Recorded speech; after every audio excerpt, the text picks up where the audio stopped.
Hledáte výhodnou investici? První RK představuje hotel v Černé Hoře. Hotel s restaurací a se zázemím pro rodinnou rekreaci i společenské akce.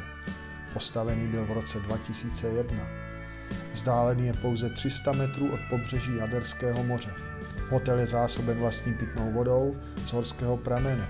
Má vlastní parkoviště s 20 parkovacími místy. U hotelu je i zastávka autobusu.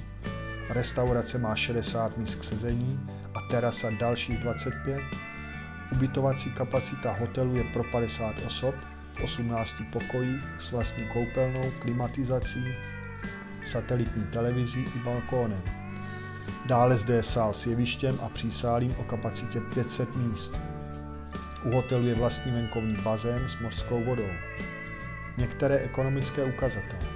Roční čistý zisk činí asi 300 000 euro.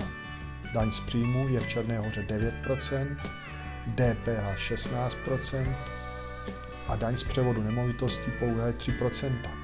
Pro zkvalitnění ubytování by si hotel zasloužil provést modernizaci pokojů. Hotel se nachází v menším letovisku s jednou hlavní pláží a mnoha dalšími malými zátočinami ukrytými po okolí. Ocení to hlavně ti, kdo hledají klid, soukromí a romantiku překrásných výhledů na moře. Těšíme se na vás při prohlídce. Můžete volat 721 777 744. Štěpán Valenta, Česká tradiční realitní kancelář.